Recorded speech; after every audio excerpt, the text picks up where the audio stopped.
నమస్కారం తిరుపతి మీకోసం వల్లి 7వ బ్రాంచ్ తో ఏడుకొండలవాడి సన్నిధిలో. హలో ఎవ్రీవన్, అత్తాపూర్ లో స్టోర్ లాంచ్ అయితే సక్సెస్ఫుల్ గా అంటే బ్లాక్ బస్టర్ జరిగిందండి. మరి తిరుపతి గ్రాండ్ లాంచ్ ఎప్పుడైనా కదా మీ డౌట్, అది క్లియర్ చేసుకుందాం రండి.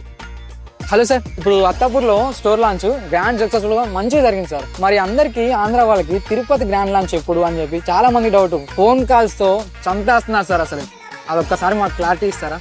అరే ఇప్పుడే కదరా ఓపెన్ చేసింది, గాలి పీల్చుకున్నాం. అరగంట అయింది ఓపెన్ అయ్యి. నెక్స్ట్ స్టోరీకి ప్రిపేర్ అవ్వాలి, స్టాక్ ప్రిపేర్ అవ్వాలి, అడ్వర్టైజ్మెంట్ చేయాలి కదా. నువ్వు గాలి పీల్చుకొని తెలంగాణనే, ఆంధ్రానే సార్. ఎక్కడికక్కడ ఇచ్చేసేయాలి కదా సార్. ఏం చేద్దాం రా, చేసేద్దాం. అంతా రెడీ, స్టాక్ అంతా రెడీ, అంతా రెడీ. ఎల్లుండి చేసేద్దాం. ఏంటి సార్, నిజమేనా? చేసేద్దాం, మరి రెడీ అంటున్నారు కదా, ఇంకెందుకు ఆలస్యం. సార్ మరి మన తిరుపతి ప్రజల్ని ఒక్కసారి ఇన్వైట్ చేద్దామా? డెఫినెట్ గా. నమస్కారం తిరుపతి మీకోసం వల్లి 7వ బ్రాంచ్ తో ఏడుకొండలవాడి సన్నిధిలో 24వ తారీఖు బుధవారం ఓపెన్ చేస్తున్నాము. ఈ బ్రాంచ్ తో మీకు తిరుపతిలో నిజాయితీ ధరలు ఎలా ఉంటాయో చూపిస్తాము. మీరందరూ తప్పకుండా వచ్చి మమ్మల్ని ఆశీర్వదించి మా చీఫ్ గెస్ట్లుగా మా ఆతిథ్యాన్ని స్వీకరించి వెళ్ళాలని కోరుకుంటున్నాము. Thank you so much. మీ అందరి కోసం మేము ఎదురు చూస్తుంటాం, తప్పకుండా రావాలి. ఒకసారి మనందరం కలిసి కూడా వల్లినా మజాకా చేద్దాం. వల్లినా మజాకా.